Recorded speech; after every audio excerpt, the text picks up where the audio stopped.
January 17th, 2026, man. This country is going down, man. Going down to the shitter. It's really looking bad, man. But this guy right here, he's got it right on Trump. Trumpstein. That the American empire, sad reality is that the American empire is only an empire for the people at the top. Well, what's the evidence? We have the highest number of billionaires of any country on earth, but we still have decaying infrastructure. I don't mind people being fabulously wealthy. I'd like to be even richer. When you leave everyday people out of it, especially people who are working hard and they still can't make ends meet because of inflation, you're truly doing the devil's work. And when black folks say, he's a white supremacist, I'm like, no. He's not helping the whites. He's helping his friends. Yeah, Trump, he ain't a white supremacist. He's a Zionist, man, which is a supremacy for a different ethnic group. The people that you're not allowed to talk about out there. I mean, I can't believe people still believe this stupid orange clown is here to help. I mean, look how he dissed this old man over 10 years ago. I mean, Trump 2015, let me see, well, that was the base Trump. 2015 Donald Trump, he was so based. Oh, really, huh? Trump is a puppet. But we have something in common. Good. Respect for human life. Thank you. Okay? Now, I have two comments on my deep respect for human life. Okay? Number one, you can comment on my objections. Number one and number two. Okay? Number one, I'm opposed to the murder of unborn babies being legal. Number two, I'm opposed to our wasting our military in the Middle East on behalf of Zionist Israel. Thank you. All right, well, let me just tell you that Israel is a very, very important ally of the United States, and we are going to protect them 100%. 100%. They've been our most reliable. It's our true friend over there, and we're going to protect Israel 100%. As to number one, we're with you. Okay, one more. We got to ask one more, because that was a tough question on Israel. That was nasty. Whoa. Are we all for Israel, right? But no man, even in that circumstance, has a... Yeah, Trump is garbage. All right, Philip Girardi, a former CIA officer. He threatens America. It will be because if the United States goes to war with Iran in the near future, it will not be because Tehran actually threatens America. It will be because Israel and its powerful lobby in the U.S. have succeeded in creating an essentially false casus belli to mandate such action. Well, the United States has been driving drunk for quite some time, and that dangerous behavior has to some extent been encouraged by Israel and its many supporters in Washington.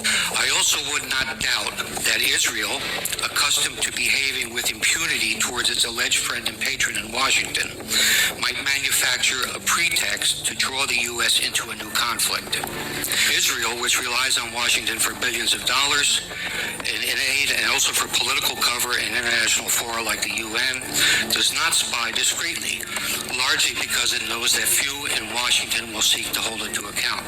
Israel, where government and business work hand in hand, has obtained significant advantage by systematically stealing American technology with both military and civilian applications. The GAO concluded that Israel conducts, and this is a quote, conducts the most aggressive espionage operation against the United States of any U.S. ally. So the answer to the question, is Israel an ally of the United States, is most definitely no. If the United States goes to war with Iran in the near future, it will not be because Tehran actually threatens America. It will be because Israel And as Absolutely not.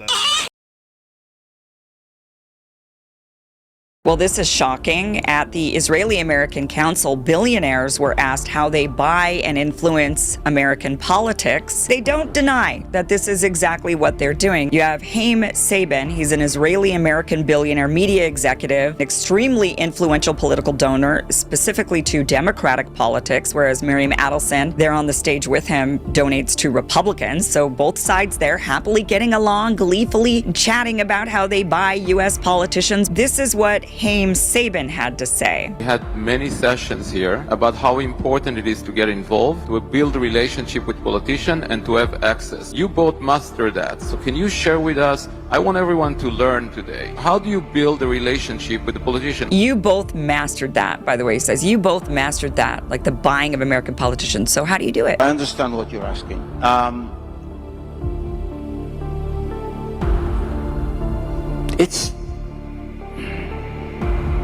I want to be cautious how I...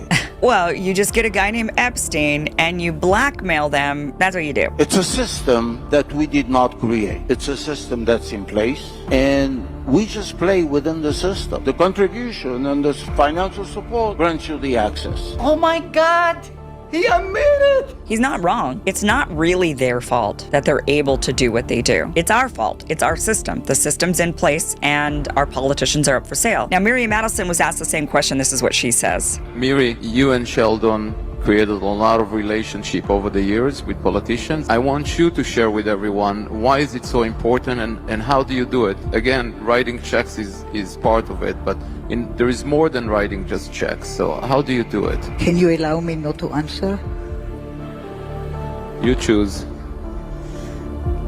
I want to be truthful, and there are so many things that I don't want to talk about. I mean, first of all, what is she talking about that she can't talk about? That's suspicious. I'm just going to say Epstein. Again, there's just a lot of money behind it and a lot of influence behind it and a lot of brainwashing and blackmailing. And that is what's behind our politicians waving the Israeli flag, gleefully censoring Americans. They're advocating for the benefit of a foreign country. We have to somehow change the rules of the game in order to prevent this from happening now and from happening again.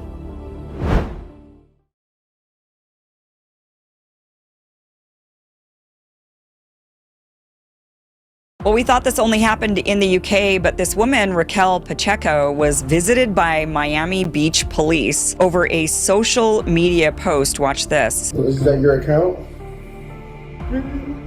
I refuse to answer questions without my lawyer present. This is America, right? And Veteran. And I agree with you 100%. Okay. We're right. just trying to see if it's you, because we're not talking to the right person. We want to go see who the right person is. She's talking about the mayor. She says the guy who consistently calls for the death of all Palestinians tried to shut down a theater for showing a movie that hurt his feelings and refuses to stand up for the LGBTQ community in any way, even leaves the room when they vote on related matters, wants you to know that you're all welcome here. Clown face, clown face, clown face. We're just trying to prevent somebody else getting agitated or agreeing with the statement. We're not saying it's true or not. Understood.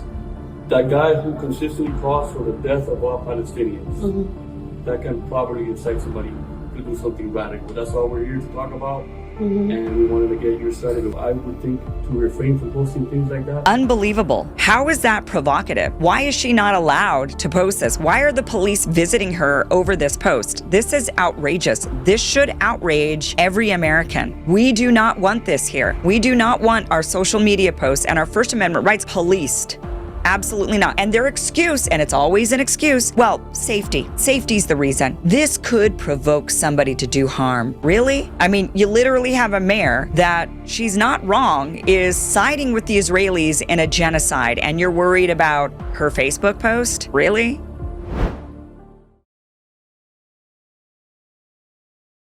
So PlayStation 6 and the next Xbox will be launching in 2027. Reports reveal Xbox will have Windows set up but a console UI with Steam access and free online, but it could be very expensive. I mean, there's barely any games out now for the PS5.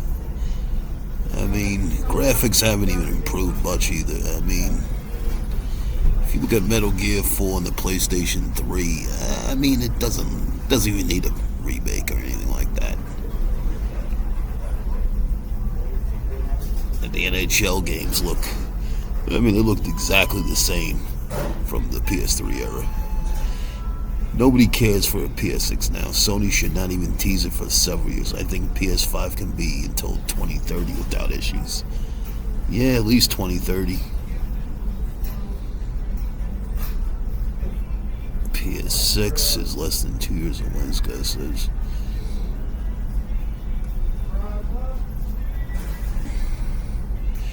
PlayStation 6 should launch in 2030 at the earliest.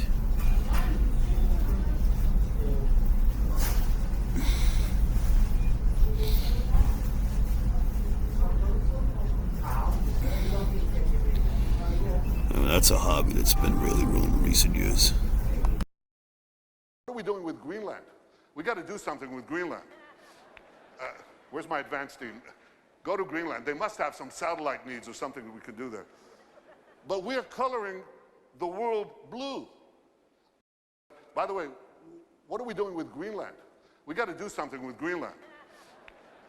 Where's my advanced team? Go to Greenland. They must have some satellite needs or something that we could do there. But we're coloring the world blue. It's like Josh Allen sold out here on this play. Looks like he fumbled it on purpose, man. Take a look at it. Down. No timeouts. Tried to load it up. Better head to the sideline if he wants another play. Oh, lost the football. That's why you never do that. It is picked up by the Broncos, and there's time on the clock. It's picked up by Key, the first team All-Pro special teamer who was in. Down. No timeouts. Tried to load it up. Better head to the sideline if he wants another play. Oh, lost the football. That's why you never do that. President, you released video of that first boat strike on September 2nd, but not the second video. Will you release video of that strike so that the American people can see for themselves what happened? I don't know what they have, but whatever they have, we'd certainly release. No problem. You said you would have no problem with releasing the full video of that strike on September 2nd off the coast of Venezuela. Secretary Hegseth now says... You said that. I didn't say that. This is ABC fake news. Hey, so this guy, he got dementia. You just heard it from him. You don't know what the fuck he's saying, man. And he did this with the $2,000 checks. I didn't say that. Hey, man, the old man is losing his marbles, man. All right. U.S. workers are taking home the smallest share of the economic pie since the Fed started collecting the data in 1947. Trump's, what happened around this time, right? The state of Israel was formed by the Rothschilds, okay, the 48ers, 1948. And if I'm not mistaken, this was around the time when Mossad, the FBI, the CIA all started to come into fruition, okay? So it says Trump's golden age only applies to 2% of the population. Trump stole $500 million in Venezuelan oil, sold it, and put the money in a private account in Qatar. If you can't see how immensely corrupt this mob boss is, you have the IQ of a dead hamster. Yeah.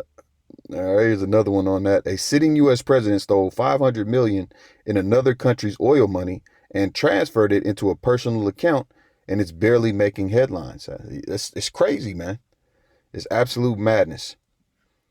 The same people who were against show me your papers during COVID are now demanding everyone show their papers. Which, who's that talking about? The so-called MAGA, the right wingers. They were staunchly against all of the protocols that came with COVID, the lockdowns, the mask, everything. You know, you have to show if you've been vaccinated. They were against that. But then when it comes to this shit, hey, show the paper. And it shows you that those so-called right wingers, those MAGA, maggots, all right, are hypocrites. Okay. Donald Trump's spiritual leader, Robert Morris, has just been sentenced to only 6 months in prison for sexually abusing a 12-year-old girl. We are ruled by pedophiles. Absolutely. And once you understand this truth, you know that the judgment and the justice comes from the Creator. It comes ultimately from the Heavenly Father. These people, they're not fit to run a righteous kingdom and to divvy out justice. They're watching us. They're building these databases to watch us, and many people are cheering it on. Don't be naive. Don't say this is the only way to crack down on illegal immigration. That is not true. That is a lie. Just like they fed the lie to all of these people that everybody needed a COVID-vax passport in order to live life because that was going to keep you safe. It's happening. Of course, right now the excuse is they're using it on illegals in order to get them out of the country. And of course, this would never be used against American citizens, or would it? We're going to create a database. Those people that are arrested for interference, impediment, assault, we're going to make them famous. One question that many have had is, why doesn't ICE have body cams? Why are they using cell phones all the time and recording people? Maybe they aren't recording, but they're scanning faces instead. Read this caption under Getty. A Border Patrol agent scans the face of a driver as they stop and question him in the streets during an immigration enforcement operation. So they're scanning this person's face. Now you might say, well, they're only scanning the illegals. How do they know who's an illegal before they scan them? So when you see all of these ICE agents going around with their cell phones, they might be recording in order to make sure that they can shake you down later, but they're also maybe scanning faces. I mean, that's clearly what they are doing in some of the cases at least. But take a look at this. Palantir is working on a tool for immigration and customs enforcement that populates a map with potential deportation targets, brings up a dossier on each person, and provides a confidence score on the person's current address. If they can compile the database on everybody, then they can identify the people they do not have data on. That is how they would identify an illegal. Think about that. How else would they identify an illegal? They don't have documentation. So the only way that they can identify an illegal is by,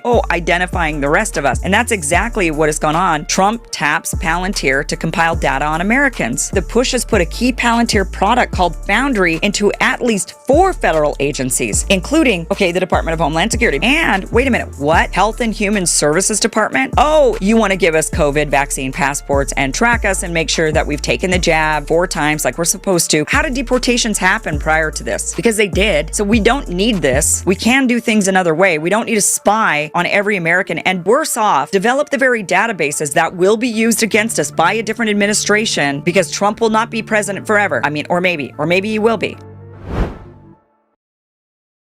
Tweets per usual. This first one, the looming Orwellian automobile kill switch deadlines threatens civil liberties. When your car shuts down because it doesn't approve of your driving, how will you appeal your roadside conviction? I've offered an amendment this week to defund this federal mandate, and his amendment got rejected by the House. So that means that they're going to go forward with this kill switch bill, okay? Which is, a dystopian, demonic New World Order, tactic of Esau basically trying to play God, Kill switch isn't just Black Mirror fiction anymore. The House rejected Thomas Massey's push to block the tech that can disable your car if it thinks you're impaired. 57 Republicans voted no. Who's really in control? All right. Unfortunately, the amendment I offered to defund the federally mandated automobile kill switch did not pass. 57 Republicans joined, 211 Democrats to defeat it. Okay. Hey, two wings, same bird. Okay. And they all are, for the most part, they're on, all on board with, this New World Order bullshit, man. All right. And they need this to, be able to perform their 15-minute cities and all of the different control mechanisms that they want to use.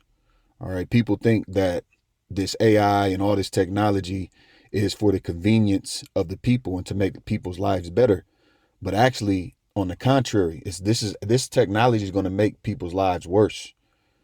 They're going to have more control over your life. You're going to have less freedoms to travel abroad and do the things that you want to do. And he's basically, Esau's making the world like a prison. Real quick, let's grab a scripture.